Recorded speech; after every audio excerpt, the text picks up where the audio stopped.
گویا یہاں پر یہ بات واضح کر دی گئی کہ کل عالم الغیب اللہ کی ذات ہے، وہ اپنے علم میں سے جتنا چاہے جس کو چاہے وہ عطا کرتا ہے، وہ اس کا اختیار رکھنے والا ہے، لیکن اصل علم اللہ سبحانہ و تعالیٰ ہی کے پاس ہے۔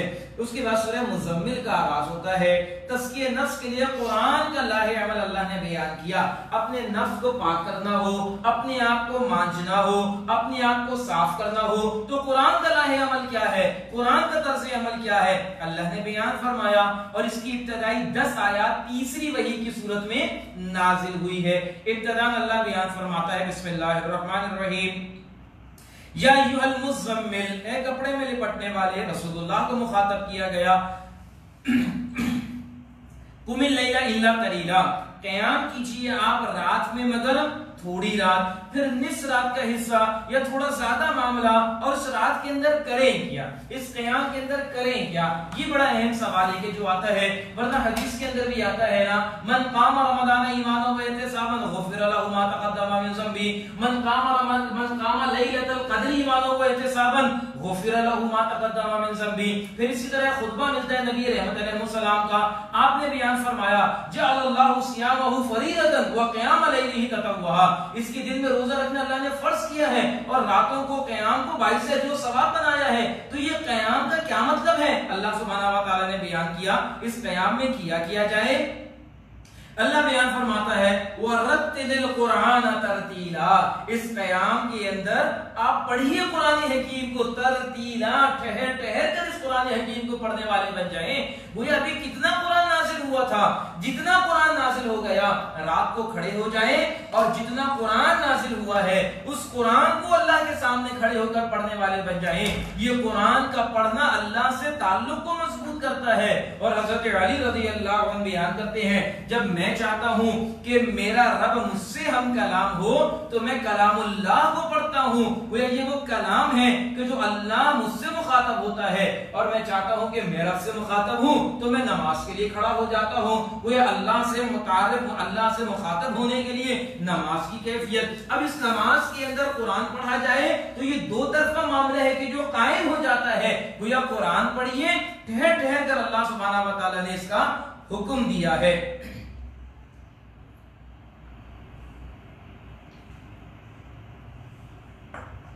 یہاں پر ایک نقطے کی طرف اشارہ کرنا ضروری سمجھتا ہوں، اور وہ کیا ہے، اللہ نے بیان فرمایا وَرَتِّلِ الْقُرْآنَ تَرْتِيلًا۔ ہم یہاں تک تو سمجھتے ہیں عمومی اعتبار سے، جو عمومی تراویحاں ہوتی ہیں کہ قرآن پڑھیے وَرَتِّلِ الْقُرْآنَ، لیکن اس ترتیلہ کے اندر بڑی کمی ہے کہ جو عمومی اعتبار سے پائی جاتی ہے۔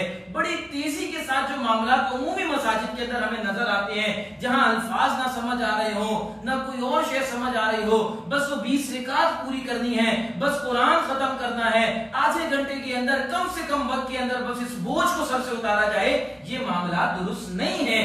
اللہ نے بیان فرمایا، اللہ نے حکم دیا کہ دیکھو قرآن پڑھو لیکن ٹھہر ٹھہر کر، اس کے مقاصد ہیں تاکہ اس قرآن سے تم فیض حاصل کر سکو، اپنے روحانی وجود کو مضبوط کر سکو، اپنے اندر ایمان کو مضبوط کر سکو۔ یہ وہ مقاصد ہیں کہ جو اللہ سبحانہ و تعالی نے عطا فرمائے ہیں، ان مقاصد کے ساتھ قیام کرنا، یہ ہے اصل میں وہ حکم کہ جو اللہ کی طرف سے آ رہا ہے۔